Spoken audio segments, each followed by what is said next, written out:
عاقبة للمتقين والصلاة والسلام على أشرف الأنبياء والمرسلين محمد وعلى آله وأصحابه أجمعين.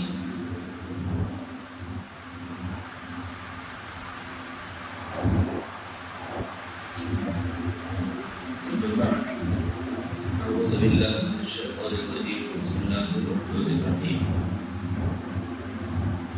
وقلنا اضربوها ببعضها كذلك يحيي الله الموتى ويريكم آياته لعلكم تعقلون. ثم قست قلوبكم من بعد ذلك فهي كالحجارة أو أشد قسوة وإن من الحجارة لما يتفجر منه الأنهار وإن منها لما يشقق فيخرج منه الماء وإن منها لما يهبط من خشية الله وما الله بغافل عما تعملون. صدق اللہ العظیم. برادران اسلام، محترم ملت، آج قرآن شریف کی 2 آیات کا انتخاب کیا گیا. ایک آیت جو ابھی تلاوت کی گئی سورہ بقرہ کی، اور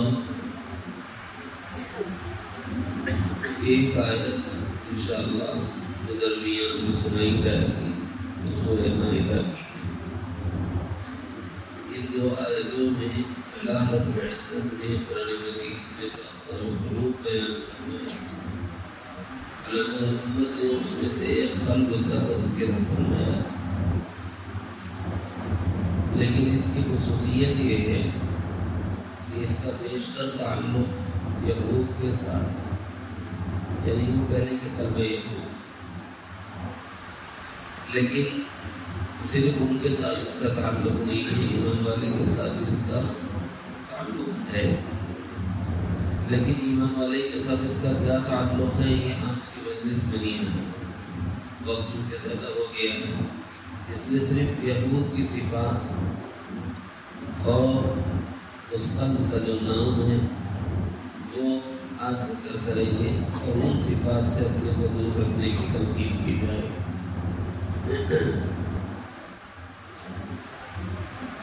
انسانوں میں حق قبول کرنے کے لیے اللہ تعالیٰ بہت سی عجائبات کو دکھلاتے رہتے ہیں. اس کو حضرات انبیاء کرام علیہ الصلوۃ والتسلیمات کی نفوس قدسیہ کے دست مبارک پر اگر اللہ ظاہر فرمائے تو معجزات کہتے ہیں. یہ خرق عادت ہوتا ہے، خلاف عادت ہوتا ہے، تو اس لیے اس کو معجزہ کہتے ہیں. تو ان معجزات کو اللہ تعالیٰ اپنی قدرت کی نشانیاں کرتا ہے. یہ دراصل اللہ تعالیٰ کی قدرت کی نشانی ہے تاکہ بندگان خدا کی طرف متوجہ.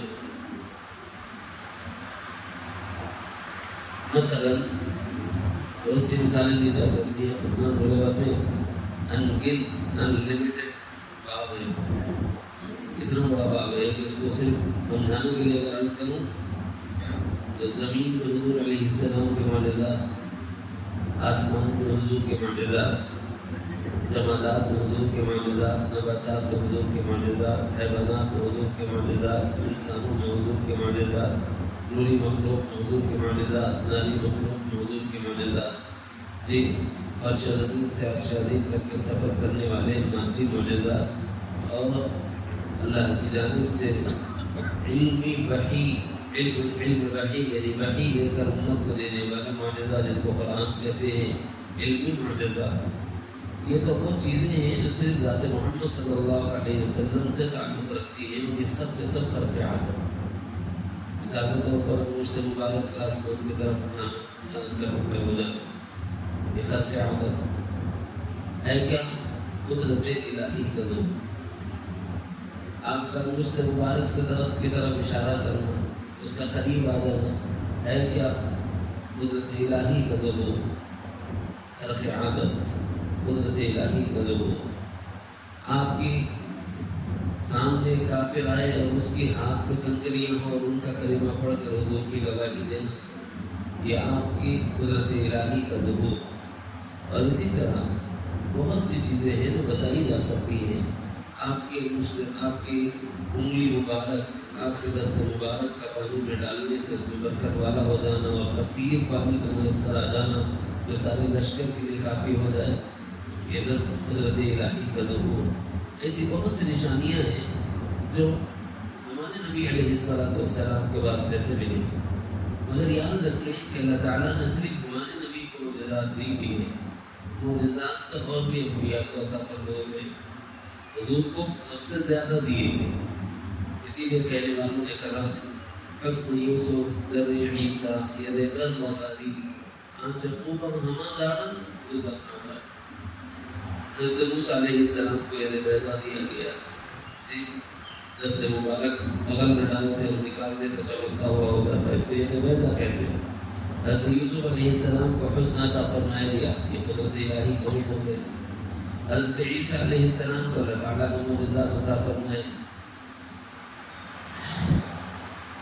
دفن عیسیٰ یعنی مردوں میں اگر آپ دم فرماتے ہیں، یہ کہتے کہ خود باذن اللہ وہ کھڑا ہو جاتا ہے، اس کو دم عیسیٰ کہتے ہیں۔ حسن یوسف دم عیسیٰ یہ دل وطن ہے، یہ تمام انبیاء کے متفرق معجزات ہیں۔ خوبا ہونا دارا یہ جو خوبیاں اور کمالات یہ سب رکھتے ہیں، ان تمام کی جامع ذات سید عالمنا محمد رسول اللہ صلی اللہ علیہ وسلم کی۔ تو آپ کے کتنے معجزات ہوں؟ تو یہاں بتانا یہ ہے کہ ہمارے نبی تو ہمارے نبی ہیں جو امام الانبیاء ہے، سید الاولین والآخرین ہے۔ ہمیں یہ جو آیت مبارکہ سنائی گئی ہے، اس میں اور انبیاء کو معجزات دیے گئے، اس میں کا کچھ حصہ سنانا ہے۔ سیدنا موسیٰ علیہ السلام کا یہ تذکرہ، اللہ تعالیٰ نے حضرت موسیٰ علیہ السلام پر ایک معجزے کو ظاہر فرمایا، وہی تو کہ جب ایک شخص نے دوسرے شخص کا قتل کر دیا، جب قتل ہو گیا تو آپس میں لڑ پڑے، کسی نے کہا کہ قاتل فلاں ہے، کسی نے کہا کہ قاتل فلاں ہے، کسی نے کہا کہ قاتل فلاں ہے۔ اب نبی وقت حضرت موسیٰ کے پاس آئے علیہ السلام اور کہنے لگے کہ حضرت موسیٰ ہمارے درمیان انصاف کا معاملہ کرو، فیصلہ کرو کہ دیکھو ہماری قوم کا ایک فرد قتل ہو گیا۔ حضرت موسیٰ علیہ السلام نے دیکھا پڑے یہ کہ بھئی سزا دے تو کس کو دے؟ کچھ علائم، کچھ آثار، کچھ نشانیاں دیکھی، لیکن اس کے بعد تو ایک بات کی طرف آپ فیصلہ کرنے پر مضبوط نہ ہو پائے۔ اللہ تعالیٰ نے وحی نازل فرمائی کہ موسیٰ ایسا کرو، ایک جانور ذبح کرو، نذبح بقرہ، ایک جانور ذبح کرو۔ ایسا اس سے کیا ہوگا؟ یہی تو قدرت الہی کا ظہور ہے۔ یہ نہیں پوچھنا چاہیے کہ کیا کرے، کیوں کرے۔ جو نبی نے کہا وہ کرے، کیوں؟ اس لیے کہ وہ کہہ رہے ہیں، اس لیے کریں۔ یہ جملہ یاد رکھنا آگے آتا ہے، سبق کا حصہ ہے۔ وہ کہہ رہے ہیں بس کرنا، کیا وہ بولے، کیوں؟ ضروری نہیں، حیثیت نہیں، نبی ہے، اللہ تعالیٰ اپنی حکمت سے ان کو علم عطا فرما دیتے ہیں اور وہ جانتے ہیں، امت کو بتائیں نہ بتائیں، رہبری فرمائیں نہ فرمائیں، وہ علم الہی اور فیصلہ خداوندی پر موقوف ہوتا ہے۔ سیدنا موسیٰ علیہ السلام سے اللہ نے فرمایا کہ گائے ذبح کرو، تو آپ نے قوم کو کہا کہ گائے ذبح کرو، تو انہوں نے اٹکلیں شروع کر دی، گائے کیسی ہو۔ سب سے پہلی بات تو نبی سے یہ کہا اتتخذون ہزوا، ارے اس کے پاس سے پڑھنا ہے، شر سے پڑھے سورہ بقرہ، اتتخذون ہزوا، کہ موسیٰ کو مذہب مذاق کر رہے۔ حضرت موسیٰ نے کہا اعوذ باللہ ان اکون من الجاہلین، مذاق کا کام تو جاہلوں کا ہے، انبیاء کریم انبیاء تھوڑی مذاق کرتے، انبیاء تو کرتے ہیں، اللہ کی جانب سے وحی ہوتا ہے۔ قالوا ادع لنا، اور جب یہ بات آتی حضرت موسیٰ علیہ السلام تو علم والے تھے، تو علم کے عالم تھے، نبی تھے، اللہ کی جانب سے وحی کو لے کر امت کے درمیان پیش کرنے والے تھے، لہذا حضرت موسیٰ علیہ السلام کو وہ تو جاہل نہیں کہہ سکتے، مجبور ہے. اب یہ کہنا کہ ادعو لنا ہمارے لیے اپنے رب سے دعا کیجیے. کیا کہ وہاں پر تھوڑی سی اس گائے جس کو ذبح کرنے کا حکم دیا اس کی نشانیاں ظاہر کر دیں تاکہ ہمیں ذبح کرنے میں سہولت ہو جائے. لیکن اللہ نے یہ کہا تھا کہ فلاں کرو ایسی کرو ایسی کرو. اللہ نے یہ کہا تھا کرو، کر دیتے تو صحیح کرنا پڑا تھا. نہیں، اور لوگوں کو کھجا دینے کی عادت رہے، اور لوگوں کو کھجا دینے کی عادت رہے. یاد رکھے شریعت کا جب مسئلہ معلوم ہو کہ یہ کرنا ہے اور ایسا کرنا ہے، اس کے بعد کیوں نہیں پوچھنا چاہیے. جتنا کیوں پوچھتے جاؤ گے اتنی مشقت بڑھائی جائے گی، قاعدہ ہے. اب انہوں نے کہا کہ وہ گائے کیسی ہو. اللہ نے فرمایا کہ وہ ایسی ہو کہ ہل نہ جوتی گئی ہو، یعنی ایسا جانور ذبح کرنا ہے جس سے ہل نہ چلایا گیا ہو. ایسی بھی نہ ہو کہ اس پر کوئی سواری کیا ہو، ایسی بھی نہ ہو کہ اس کے اوپر کوئی سامان لادا گیا ہو. یعنی یہ کہ بچڑا بالکل نومولود بھی نہیں، بہت چھوٹا بھی نہیں، بہت بڑا بھی نہیں، جسے برتا گیا ہو، جسے استعمال کیا گیا ہو. رنگ کیسا ہو تو پھر اللہ نے رنگ بتایا، صفرا، آنکھوں کو چندھیانے والا رنگ. کیا ضرورت تھی سب رنگ پوچھنے کی؟ لیکن نہیں، ہم لوگوں کو عادت ہے، پوچھتے ہیں. لہذا قوم نے پوچھا تو اللہ نے فرمایا کہ ایسی ہو کہ اسے استعمال نہ کیا گیا ہو، اسے ہل نہ چلایا گیا ہو، اور اسے کسی کام میں نہ لایا گیا ہو. رنگ کیسا ہو تو صفرا، اس کا رنگ آنکھوں کو چندھیانے والا ہو. 4-5 قسم کی شرائط اللہ تعالیٰ نے بڑھا دی. کیوں؟ سوالات کی وجہ سے. یہ میرے موضوع کا حصہ نہیں ہے، لیکن یہ صرف سمجھانے کے لیے. یہ کیا ہو رہا ہے؟ خرق عادت. کیوں کرا رہے ہیں اللہ؟ اس لیے کہ اس سے قاتل کا پتہ چلنا ہے، اس سے قاتل کا پتہ چلنا ہے. گائے بھی بڑی عجیب چیز ہے، ہر زمانے میں قاتل کا پتہ دیتی تھی. زمانہ قدیم میں حضرت موسیٰ علیہ السلام نے قصاص لینے کے لیے، قاتل کا پتہ چلانے کے لیے اللہ کے حکم سے جس کو ذبح کیا تھا وہ تھی وہ العاقل تکفیہ الاشارہ. عقل مندوں کے لیے اشارے کافی ہے نا بھائی، نہیں پورا کھلا بولنا. اس زمانے میں بھی وہی جانور تھا جو قاتل کا پتہ بتانے والا، اور آج کے زمانے میں بھی قاتل کو انہیں پتہ چلانا ہے تو وہ جانور لا لو، پتہ چل جائے گا، کچھ مشکل نہیں. کیسی عجیب قدرت، جب سے لے کے اب تک اللہ کی قدرت چل رہی ہے صاحب. لوگ حضرت موسیٰ علیہ السلام کے معجزے پہ تعجب کر رہے تھے، کہہ رہے اس سے قاتل کا کیسے پتہ چلے گا؟ تو اللہ نے فرمایا کہ تم اپنے زمانے میں دیکھ لو، لا کے رکھ لو، قاتل کا پتہ چل جائے گا. جب تو ایک کام اللہ نے دیا تھا، ذبح کرو، اس کا گوشت نکال کر مردے سے لگاؤ، پھر اس کے بعد وہ اٹھے گا اور زندہ ہو کر قاتل کا نام بتائے گا اور مر جائے گا. تھوڑی سی دیر کے لیے اللہ اس کو حیات عطا فرمائے گا. اب یہاں پر اترا کرنے کی ضرورت نہیں ہے، خالی رکھ لے تو قاتل آ جاتے. اللہ پورے ملک کو امن کا گہوارہ بنائے، نادانوں کو عقل عطا فرمائے. جس چیز کو اللہ نے پیٹ کے لیے بنایا تھا اس کو انہوں نے عبادت کے لیے بنا لیا. جو تو کھانے کی غذا تھی اسے غذا کے بجائے معبود بنا لیا. جہالت پر، عقلوں پر ماتم ہے. حضرت موسیٰ علیہ السلام نے جب مس کیا گوشت کو میت کے ساتھ تو وہ زندہ ہو گیا. زندہ ہو کر اس نے بتایا کہ فلاں ابن فلاں اور فلاں خاندان اور قبیلے کا شخص اس نے مجھے قتل کیا. اور پھر اس کو اللہ تعالیٰ نے موت دے دی. تھوڑی دیر کے لیے قاتل کا نام بتانے کے لیے عارضی طور پر حیات اللہ نے عطا فرمائی. یہ کیا ہے؟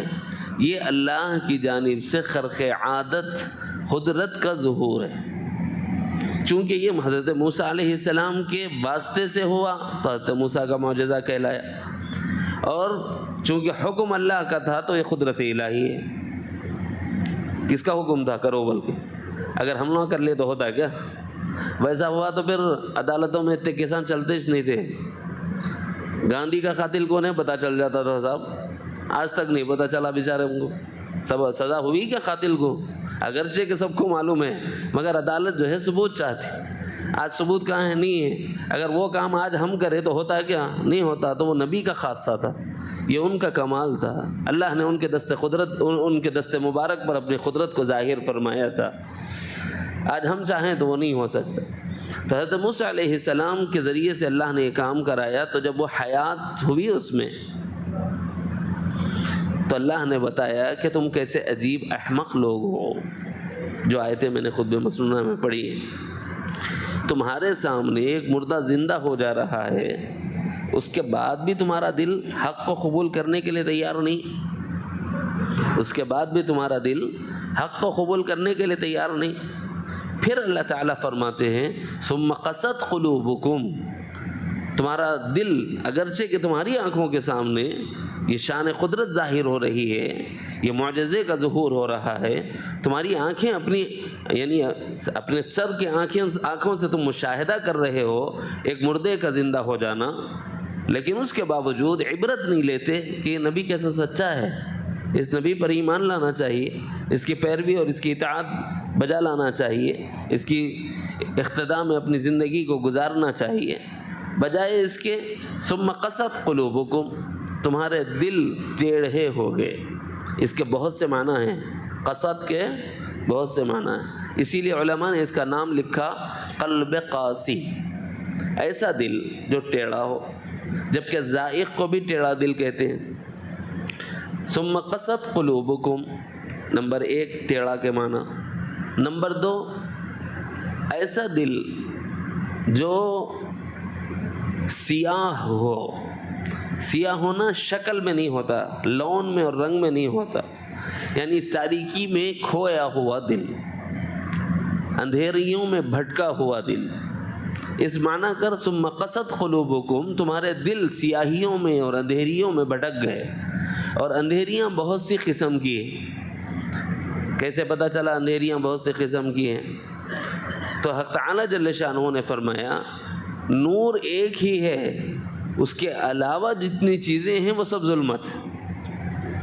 نور کتنی چیزیں ہیں؟ ایک ہی. وہ نور ایمان ہے، نور ہدایت، وہ ایک ہی ہے. اللہ ولی الذین آمنوا یخرجہم من الظلمات الی النور. جب ظلمتوں کو بتانا تھا تو اللہ تعالیٰ نے جمع کا صیغہ لایا، اور جب نور کو بتانا تھا تو اللہ تعالیٰ نے واحد کا صیغہ لایا. انوار نہیں فرمایا، حالانکہ نور کی جمع انوار ہے. ضد میں اگر لاتے، جمع کے مقابلے میں جمع لاتے تو برابر ہوتا، لیکن چونکہ وہاں ہے ہی نہیں، حق ایک ہی ہے، باقی سب باطل. شرک باطل، کفر باطل، نفاق باطل، ارتداد باطل، یہودیت، نصرانیت، مجوسیت اور ان کے درپردہ پنپنے والے فیت اور عقائد اور تھاٹ اور نظریات، یہ سب کے سب باطل. اس بنیاد پر اللہ نے ظلمات کا لفظ استعمال فرمایا. تو اس سے کیا پتہ چلا؟ ظلمت کی قسمیں بہت سی ہیں.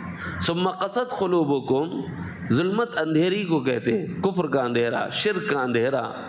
چونکہ تم نبی کے دست مبارک پر ظہور قدرت ہونے کے باوجود عبرت نہیں لیتے، دراصل تم اندھیریوں میں بھٹک رہے ہو، کفر کی، شرک کی، نفاق کی، ارتداد کی، مرضیات کی، خواہشات. یہ سب ظلمتیں. پھر اللہ نے نصیحت فرمائی، اس سے دوسرے معنی پیدا ہوتے ہیں. وہ ہے ثم قست قلوبکم، تمہارے دل سخت ہو گئے. تیسرا معنی کر رہا ہوں میں. پہلا ٹیڑھا ہو جانا یعنی حق سے پھر جانا، دوسرا معنی اندھیریوں میں چلا جانا، اور تیسرا معنی کیا ہے؟ ثم قست قلوبکم، سختی کا پایا جانا. من بعد ذلك فهي كالحجارہ، اسی کے بعد اللہ تعالیٰ فرماتے ہیں فهي كالحجارہ. حجارہ کہتے ہیں پتھر. حجر اسود کو حجر کیوں کہتے ہیں؟ کیونکہ وہ پتھر ہے. حجار حجر کی جمع ہے، اسی لیے فهي كالحجارہ، پتھروں کی طرح تمہارے دل سخت ہو گئے. یوں فرمایا. کیا صاحب دل سخت ہوتا ہے؟ ڈاکٹر کہنے جا کے بولو صاحب وہ دل نرم ہوتا، کہتے دل سخت ہوتا، کہتے ذرا نکال کے بتاؤ. انہوں نے نکال کے اگر بتایا، کس کا بھی دل اس لمٹ سے باہر نہیں رہتا، نہ بہت نرم رہتا نہ بہت سخت رہتا. نہیں سمجھ میں آیا صاحب؟ کوئی بات نہیں، بقرعید میں آپ دل نکالتے ہیں، اس کو پکڑ کے دیکھ لو، سب کا دل ویسی سے رہتا ہے، نہ اس میں سختی ہوتی ہے نہ نرمی ہوتی ہے. پھر یہ سختی کس معنی میں ہے؟ یہ سختی اس معنی میں ہے کہ جب کوئی آدمی انتہائی کسی بات کے رد کرنے پر آ جائے اور کسی کی فرمانبرداری سے اپنے آپ کو دور کر دے تو کیا کرتا ہے صاحب؟ پتھر بن جاتا ہے، سخت ہو جاتا ہے۔ میں بول دیا تو بول دیا، اٹل فیصلہ ہے، ٹلنے والا نہیں ہوں۔ اسی لیے کہا جاتا ہے محاورتاً نہ ٹلت گل محمد، زمین ٹلت زمان ٹلت نہ ٹلت گل محمد، ایک محاورہ ہے جو بولا جاتا ہے، یعنی زمین اپنی جگہ سے ہٹ جائے گی، آسمان اپنی جگہ سے ہٹ جائے گا، مگر یہ بندہ جو اٹک گیا نا اپنی بات پہ، یہ نہیں ہٹنے والا، اس کا فیصلہ بس آخری فیصلہ ہے۔ نہیں سمجھ میں آیا تو ہمارے پی ایم صاحب کو دیکھ لو، جو ان کی سمجھ میں آیا وہی صحیح ہے، باقی کتنے مخالفت کر لینا ہو نہ ٹلت گل محمد، کتنے سر دکھا لو، کتنے جلسے جلوساں کر لو، کچھ بھی ان کے دل پہ فرق پڑنے والا نہیں ہے۔ اس کو کیا بولتے ہیں؟ ثم قست قلوبکم، یہ دلوں کا سخت ہو جانا ہے۔ ارے اللہ کے بندو، یہ اس وقت کی بات ہے، یہ تو میں نے بطور ظرافت تھوڑی بات درمیان میں لا لی سمجھانے کے لیے۔ اس وقت چلو جو حضرت موسیٰ علیہ السلام ہے، فَهِيَ كَالْحِجَارَةِ أَوْ أَشَدُّ خَصْوَةً، بلکہ پتھروں میں تو عجیب عجیب قسمیں ہیں، تم تو اس سے بھی سخت ہو۔ پتھروں کی قسمیں کیا ہیں؟ بعض پتھر وہ ہیں اس کے اندرون سے اگر آپ دیکھیں تو درخت نکل رہا ہوگا، بعض پتھر ایسے ہیں اگر آپ اس کو دیکھیں تو اس کے اندر کسی جانور کو زندہ پاؤ گے، ٹھیک ہے۔ بعض پتھر ایسے ہیں کہ اگر ان کو تراش کر آپ اپنا نگینہ بنانا چاہو تو بن جائے گا، اس کی نرمی کی وجہ سے آدمی اس کو اپنے سانچے میں ڈھال لیتا ہے۔ ثم قست قلوبکم من بعد ذلک فہی کالحجارۃ او اشد قسوہ، سختی میں تو یہ پتھروں سے بھی آگے نکل گئے۔ حالانکہ وَإِنَّ مِنَ الْحِجَارَةِ لَمَا يَتَفَجَّرُ مِنْهُ الْأَنْهَارُ، بعض پتھر وہ ہیں کہ اگر تم ان میں سوراخ کر دو تو اس میں سے پانی نکل آئے۔ نہیں سمجھ میں آیا؟ دو مثالیں دیتا ہوں، بہت دماغ میں بیٹھ جائے گا۔ ایک مثال ہمارے آنکھوں سے ہم دیکھتے ہیں، وہ کیا ہے؟ جب ہم بورویل مارتے ہیں، مارنا بولتے ہیں اور ڈالنا بولتے ہیں، اب جو بھی بولتے ہیں آپ بول لے ہو، ہم بورویل کھدواتے ہیں تو درمیان میں پتھر آ جاتا کہ نہیں آتا؟ اس پتھر میں سے پانی نکلتا کہ نہیں نکلتا؟ تجربہ کاروں نے یہ بتلایا ہے کہ زمین کے پانی کے مقابلے میں پتھر کا پانی شفاف ہوتا ہے۔ کیوں؟ زمین میں مٹی ہوتی ہے تو گدلا پن ہوتا ہے، جبکہ پتھر میں مٹی نہیں ہوتی تو گدلا پن نہیں رہتا، پانی شفاف ہوتا ہے، صاف ہوتا ہے۔ اور مٹی میں ہونے کی وجہ سے اس میں تھوڑی بو رہتی ہے، جبکہ پتھر میں اگر پانی نکلے تو اس میں بو کم ہوتی ہے۔ زمین میں کنجال آنے کا ڈر ہوتا ہے، پتھر میں کنجال آنے کا ڈر کم ہوتا ہے۔ اسی لیے جب کوئی گڑھا کھودتے ہیں، پانی کو محفوظ کرنا چاہتے ہیں تو اس کے ارد گرد کیا کرتے ہیں؟ تھوڑا A4 سائز کا کنکر جو ہے نا، کیا بولتے ہیں، وہ ڈال دیتے ہیں، موٹا کنکر۔ کیوں ڈالتے ہیں؟ کنجال نہ آئے، پتھر کنجال کو روکنے کے لیے۔ تو پتھر میں جو ہے کنجال نہیں آتا، جبکہ عام مٹی والے پانی میں کنجال آ جاتا ہے۔ تیسری چیز، یہ جو پانی ہوتا ہے مٹی والا، اس میں اتنی مٹھاس نہیں ہوتی جتنی مٹھاس پتھر والے پانی میں ہوتی ہے۔ چوتھی چیز کتنی بتا دیا؟ اب لوگ سمجھیں گے میں بورویلوں کا ایکسپرٹ ہوں، مر گیا، ایسا کچھ بھی نہیں ہے صاحب۔ یہ الکوثر میں ڈلائے تھے پیچھے، تو ایک صاحب سنائے تھے ایسے ایسے قصے، تو میں آپ کو سنا دے رہا ہوں، تھوڑا بہت سبق یاد ہے۔ وَإِنَّ مِنَ الْحِجَارَةِ لَمَا يَتَفَجَّرُ مِنْهُ الْأَنْهَارُ، یہ ہماری آنکھیں مشاہدہ کرتی ہیں کہ کچھ پتھر تو وہ ہوتے ہیں کہ اگر ان میں تھوڑا سا سوراخ کر دیا جائے تو وہ پھٹ جاتے ہیں اور اس سے پانی نکل آتا ہے۔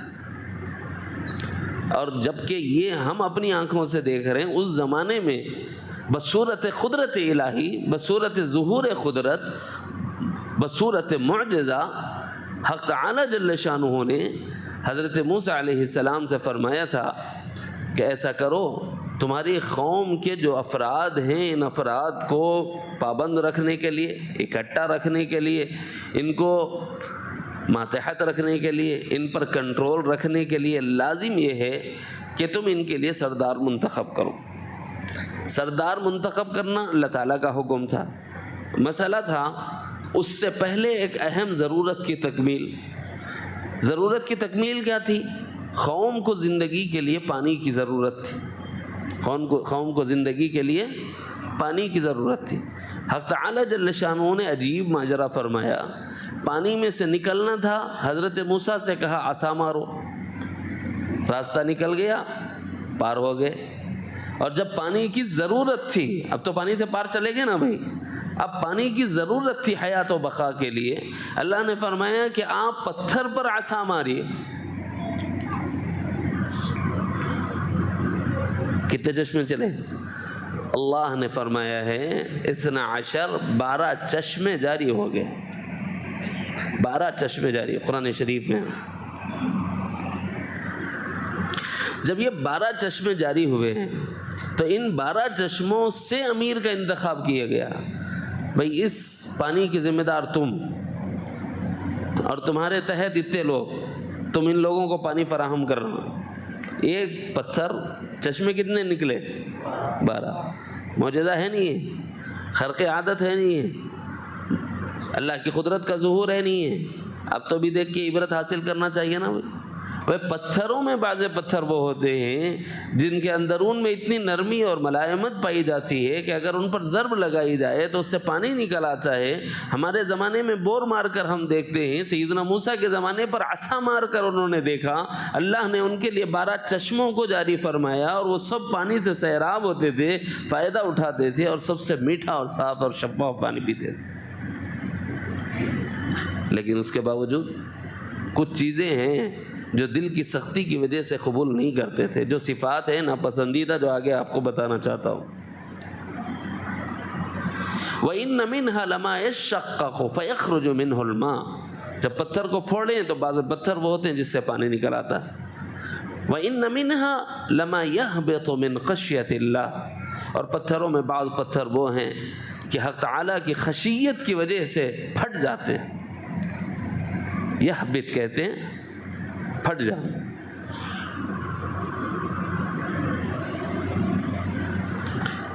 جن کو عمل نہیں کرنا ہوتا ہے وہ تو غفلت میں ہی رہ جاتے ہیں، چاہے کوئی معجزہ دیکھ لو، کچھ قبول کرنے والے نہیں ہیں۔ تو دل کی سختی یہ کس کی صفت ہے؟ چونکہ وہ قوم موسیٰ تھی نا، تو یہ صفت یہود کی، دل کی سختی یہود کی صفت۔ ارے صاحب یہود کی صفت ہے تو مسلمانوں کو کیوں کہا گیا؟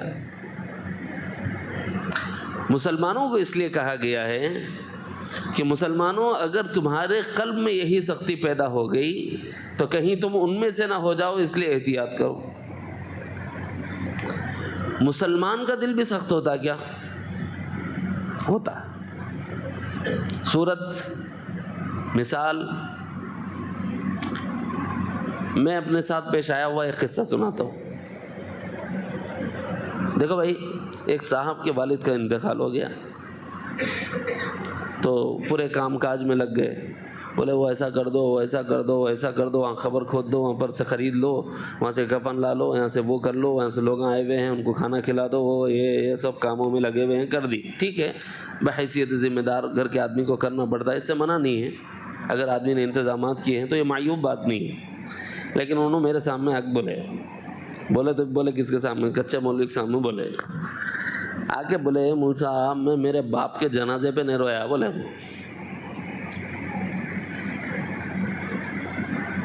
تو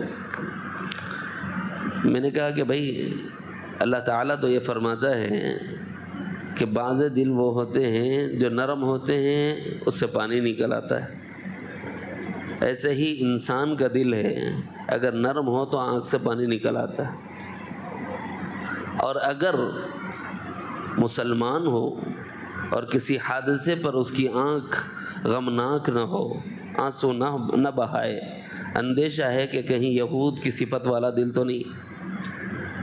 تو بولے میرے کو یہودی بول دیے، بولے نہیں معاف کرنا بھائی، سرکار دو عالم امام الانبیاء جناب محمد الرسول اللہ صلی اللہ علیہ وسلم کا اپنا لاڈلا بیٹا نور نظر، لخت جگر سید دو عالم کے ہاتھوں میں ہیں، اور ان کا آخری وقت قریب آیا ہوا ہے، اور جب آخری ہچکی اس بچے نے لی ہے تو آقا دو عالم صلی اللہ علیہ وسلم کے عیون مبارک سے اشک مبارک بھی جاری ہوئے، اور اپنے لخت جگر کے رخساروں پر وہ آنسو کے قطرات مبارک گرے۔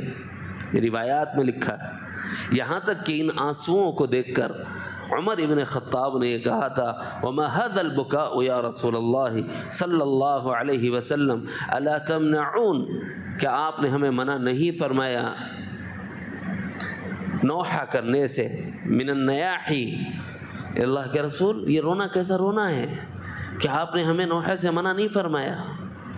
تو نبی علیہ السلام نے فرمایا یہ دل کی نرمی کی علامت ہے، جب دل نرم ہوتا ہے آنکھ آنسو بہاتی ہے، اور جب دل سخت ہوتا ہے آنکھ سے آنسو نہیں نکلتا۔ ٹھیک ہے، اب بتاؤ مسلمانوں کو اس کی ضرورت ہے یا نہیں؟ دل نرم کرنے کی ضرورت ہے کہ نہیں ہے؟ کتنے فلسطین کے بچے ہیں جن کے اعضاء بکھر گئے، کتنے جوڑے ہیں جن کو خوشیاں منانے کے مواقع میسر نہیں آئے، کتنے بوڑھے ہیں جن کو آسرا اور سہارا میسر نہیں، بکھر چکے ہیں، کتنے ایسے ہیں جو بے گور و کفن پڑے ہوئے ہیں، کتنے ایسے ہیں مجروح اور مقطوع اعضاء ہیں، یعنی اعضاء کہیں مجروح ہیں اور کہیں مقطوع ہیں۔ مقطوع کہتے ہیں علیحدہ ہو جانا، کسی کا ہاتھ کٹا ہوا ہے، کسی کا پیر کٹا ہوا ہے، کسی کا جسم کا کوئی عضو کٹا ہوا ہے، اور کتنے ایسے ہیں جن کے اعضاء بالکل ہی مفلوج ہو چکے ہیں، یعنی وہ ان کا زندہ رہنا اور ان کا مر جانا دونوں برابر ہے، وہ اپنا کوئی کام بذات خود نہیں کر سکتے۔ کیا اس پر امت مسلمہ کی آنکھیں اشکبار ہیں؟ نہیں ہیں۔ تو مجھے بتاؤ اس دل پر محنت کی ضرورت ہے یا نہیں؟ ارے صاحب، قتل پر بھی دل میں نرمی نہ آئے، یہ صفت تو یہود کی ہے۔ یہ سارا قصہ قتل سے چل رہا نا، کہاں سے چل رہا؟ قتل سے ہی چل رہا نا۔ یہی بتا رہے ہیں جب قتل پر بھی عبرت نہ لی جائے، جب قتل پر بھی آنکھ اشکبار نہ ہو، تب اللہ کہتا ہے ثم قست قلوبکم، تمہارے دل تو سخت ہو گئے ہیں پتھروں جیسے، بلکہ اس سے بھی زیادہ شدید سخت ترین ہو گئے ہیں، بلکہ بعض پتھر ایسے ہیں ان کی صفات یہ ہے کہ ان سے پانی نکل آتا ہے جب ان پر ضربیں لگائی جائیں، اور ان کی صفت یہ ہے کہ وہ خشیت الہی کی وجہ سے ریزہ ریزہ ہو جاتے ہیں، لیکن انسانی قلوب ایسے ہیں کہ اس پر کوئی بھی واقعہ، کوئی بھی حادثہ اثر انداز نہیں ہوتا۔ تو یہ صفت پسندیدہ نہیں۔ کرنا کیا؟ اس کو کیسے نکالنا چاہیے؟ اس کو اللہ تعالیٰ نے قرآن مجید کی سورہ مائدہ کی آیات میں رہبری اور رہنمائی فرمائی ہے۔ بہت مختصر سنا رہا ہوں، نوٹ کر لیجئے گا، بھول جائیں تو میں ذمہ دار نہیں، کیونکہ مجھے بھی زیادہ تیاری کا موقع نہیں ملا، بہت مختصر میں نے اشارات اخذ کیے ہیں۔ اللہ تعالیٰ نے فرمایا وَلَقَدْ أَخَذَ اللَّهُ مِيثَاقَ بَنِي إِسْرَائِيلَ وَبَعَثْنَا مِنْهُمُ 12 نَقِيبًا۔ اللہ تعالیٰ نے سب سے پہلے تو عہد لیا بنی اسرائیل سے، وَلَقَدْ اور تحقیق، أَخَذَ اللَّهُ، اللہ نے عہد لیا، اللہ نے لیا ہے میثاق، عہد، کس سے؟ بنی اسرائیل سے۔ عہد لینے کے بعد یعنی وعدہ لینے کے بعد کیا وعدہ لیا اللہ نے؟ پھر اللہ نے جو وعدہ لیا ہے ایک بیچ میں نعمت کا تذکرہ کر کے ذکر فرما رہے، وَبَعَثْنَا مِنْهُمُ 12 نَقِيبًا۔ عہد لیا اللہ نے فرما برداری کا، عہد لیا اللہ نے اطاعت کا، عہد لیا اللہ نے ایمان بالرسالت کا۔ اس کے بعد حق تعالیٰ نے ان کے لیے 12 امیر، 12 سردار منتخب فرمائے۔ 12 نقیبہ، نقیب کہتے ہیں آواز لگانے والا۔ جیسے مثال کے طور پر ہم نماز پڑھ رہے ہیں، پہلے زمانے میں مائک کا سسٹم نہیں تھا، آج مائک ہے تو دور تک آواز پہنچ جاتی ہے۔ پہلے کیا ہوتا تھا؟ مکبر ہوتا تھا، یہاں سے امام نے آواز دی، درمیان سے ایک آدمی نے آواز دی، اس کے پیچھے سے ایک آدمی نے آواز دی، اس کے پیچھے سے ایک آدمی نے آواز دی، یوں آواز تو جتنے لوگ درمیان میں ہوتے ہیں نا اس کو نقیب کہتے ہیں، ان کو مکبر کہتے ہیں، یہ آواز لگانے والے کہلاتے ہیں۔ حضرت موسیٰ علیہ السلام جو آواز لگائیں اپنے خاندان میں، اپنے قبیلے میں اس بات کو پہنچانا ان 12 آدمیوں کے ذمے تھا، اور اس پر ان سے کام کروانا ان 12 آدمیوں کے ذمے تھا۔ اگر وہ نافرمانی کریں تو گویا نبی کی نافرمانی، نبی کی بے احترامی شمار کی گئی۔ منہم 12 نقیبا وقال اللہ، اور اللہ نے ان سے کہا تھا انی معکم۔ سلوک کیا ہے؟ اللہ کی معیت کا علم مل جانا، بہت لطیف سبق ہے۔ انی معکم، سلوک کی انتہا شعور معیت، سلوک کی انتہا میرے اللہ میرے ساتھ ہیں، میرے اللہ کو میں دیکھ رہا ہوں، یا کم از کم درجہ میرے اللہ تو مجھے دیکھ ہی رہے ہیں، وہ حاضر و ناظر و موجود ہیں، ادنا درجہ، ٹھیک ہے۔ اللہ فرما رہے ہیں انی معکم، میں تمہارے ساتھ۔ کچھ صفات بتائی اس شرط پر میں تمہارے ساتھ۔ وہ شرط کیا ہے؟ لئن اقمتم الصلاۃ، تم بدنی عبادت کرو۔ الصلاۃ کہتے ہیں بدنی عبادت، ہمارے جیسی نماز ہی ہو یہ بھی ہو سکتا ہے، یا ان کی نماز کی جو شکل ہو وہ مراد ہے۔ اس لیے اقیم الصلاۃ کا جب لفظ آئے گا تو ہم یہ مراد لیں گے کہ بدنی عبادت اللہ نے مراد لی۔ لئن اقمتم الصلاۃ نمبر 1، وآتیتم الزکاۃ نمبر 2، تمہاری مالی عبادت، نماز قائم ہو یا یوں سمجھیں کہ بدنی عبادت ہو، اور تمہاری مالی عبادت۔ وآمنتم برسلی، تیسری صفت بتائی، نوٹ کر لینا بعد میں پھر لوٹاؤں گا نہیں۔ اقمتم الصلاۃ بدنی عبادت، آتیتم الزکاۃ مالی عبادت، آمنتم برسلی رسول پر ایمان، یہ ہے سبق کا وہ حصہ جو میں نے درمیان میں اشارتاً بتایا تھا۔ وآمنتم برسلی وعزرتموہم، انسان دنیا میں کسی کی بات مانتا ہے نا، 2 وجہ سے مانتا ہے۔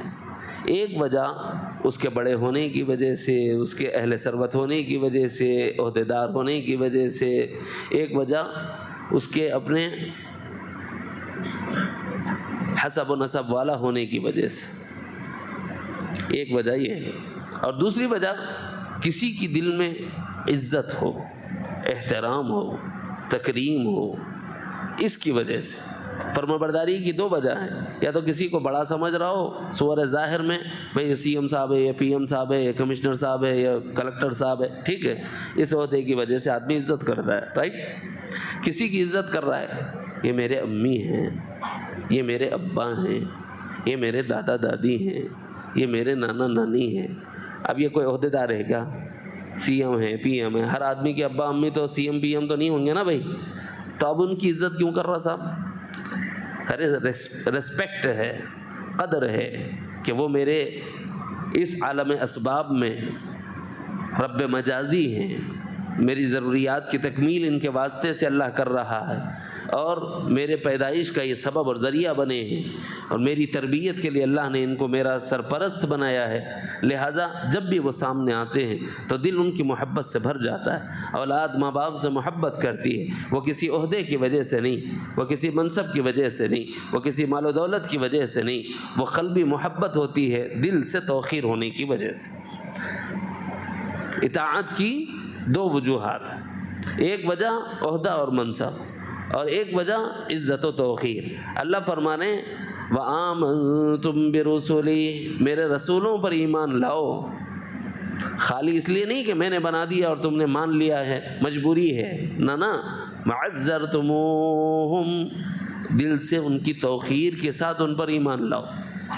جب تک نبی کے دل میں عظمت نہیں ہوگی، اس کو اپنے زمانے میں اپنے نبی کے ساتھ جوڑ لینا، یہ ان کے لیے تھا، اپنے زمانے کے نبی کے لیے۔ اس زمانے میں سیدنا موسیٰ علیہ السلام نبی تھے، اور یہود سے کہا جا رہا تھا کہ اس نبی پر ایمان لاؤ اور دل سے ان کی توقیر کرو۔ اور ہم سے کیا کہا جا رہا ہے؟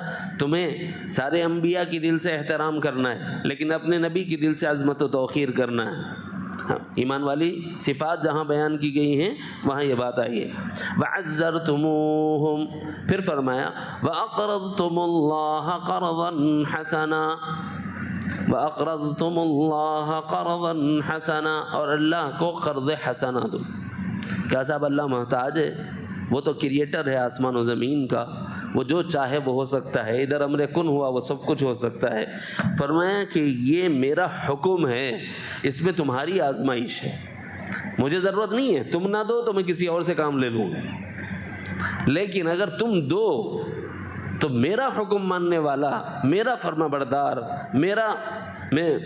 میرے حکم کے آگے اپنا سر جھکانے والا، سر تسلیم خم کرنے والا شمار کر لوں گا۔ وَأَقْرَضْتُمُ اللَّهَ قَرْضًا حَسَنًا، اس کے بدلے میں اللہ تعالیٰ نے جو وعدہ فرمایا، سب سے پہلے یہ صفات یاد رکھیے، سب سے پہلے انی معکم، میری معیت تمہارے ساتھ ہے۔ کن صفات کی بنیاد پر؟ بدنی عبادت کی بنیاد پر، مالی عبادت کی بنیاد پر، ایمان بالرسالت پر، دل سے نبی کی عظمت و توقیر پر، اور اللہ تعالیٰ کو بہترین قرض دینے پر۔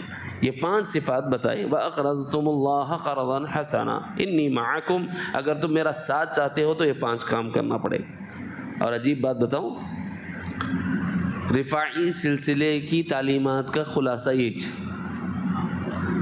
کتنے کتابیں چھاننا ہے چھان لو، سلسلہ پورا چھوٹا نہیں ہوتا، جتنے بزرگاں ان کے لکھے، جو کچھ لکھے ان سب کو اگر لپٹ دیے تو یہ 5 باتیں۔ وہ لوگ یہ بولتے ہیں کہ صاحب اگر تم رفاعی سلسلے میں داخل ہوگے اور اللہ کی معیت تک پہنچنا چاہتے ہو تو یہ 5 کام کر لو۔ کیا فرماتے ہیں؟ بدنی عبادت کرو، مالی عبادت کرو، نبی پر ایمان لاؤ، اس کی دل سے توقیر کرو، اور ساتھ میں اللہ تعالیٰ کو قرض حسنہ دو۔ یہ 5 کام کر لو، رفاعی تعلیمات یہ۔ کاش کوئی سمجھے کہ صاحب میں نے کتنے صفحات آپ کے سامنے رکھے۔ اب اگر یہ نہیں کرتا تو کیوں نہیں کرتا؟ یہ ہے بنیادی سوال۔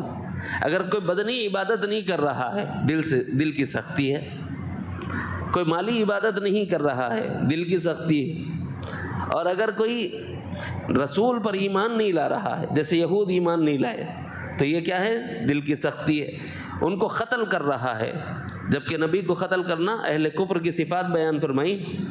وَيَقْتُلُونَ الْأَنْبِيَاءَ بِغَيْرِ حَقٍ، بغیر حق کے ناحق نبیوں کو قتل کرنے والے لوگ، جب ان کی صفت یہ بیان کی گئی ہے تو یہ کیوں ہو رہا ہے؟ ارے اللہ تو کہہ رہا تھا تم ان کی عزت و توقیر کرو، تم عزت و توقیر تو دور کی بات ہے، ان کے قتل پر آمادہ ہو گئے۔ سمجھ گئے؟ وَأَقْرَضْتُمُ اللَّهَ قَرْضًا حَسَنًا، اور بہترین اللہ کو قرض دینا، قرض حسنہ۔ یہ وہ کام ہیں جو اللہ تعالیٰ کی معیت کا سبب تھے، جبکہ یہ کام جو نہیں کرتا وہ دل کی سختی کی وجہ سے ہے۔ ہمارا دل سخت ہے کہ نرم ہے؟ یہ 5 کام کر کو یہ صفت میرے اندر ہے نہیں ہے، دیکھ لو، دوسرے کو چھوڑ دو، میں میرے دل کا جائزہ لوں، آپ اپنے دل کا جائزہ لیں۔ اپنے دل میں دیکھیں کہ صاحب بدنی عبادت کا جوش اور جذبہ ہے نہیں، مالی عبادت کا جوش اور جذبہ ہے کہ نہیں ہے، اللہ کے رسول پر ایمان ویسے لایا ہوا ہوں جیسے لانا چاہیے یا نہیں لایا ہوا ہوں، دل سے نبی کی عظمت و توقیر ہے نہیں ہے۔ اس کو ہمارے ایک دوست ہیں بہت پیارے انداز میں سمجھاتے، آسان ہے رے، ذرا اتنا دیکھ لے، کوئی کام سامنے سنت بول کے آیا، بھئی یہ ایسا کر لو، یہ سنت ہے بول کے، اب تیرے دل کو دیکھ لے، اپنے دل میں ایسا کرنا چاہ رہا، سنت بول کے کرنا چاہ رہا۔ اگر سنت سمجھ کے کرنا چاہ رہا، دل میں نبی کی عظمت ہے، ہاں وہ سنت ہے نا، بعد میں دیکھیں گے، پہلے میرے دل میں آ رہا سو کروں گا، وہ تو عزرتموہم سے باہر ہو گیا، پیمانہ ایسا سامنے ہے، اب اپنا جائزہ اپنے کو لینا ہے۔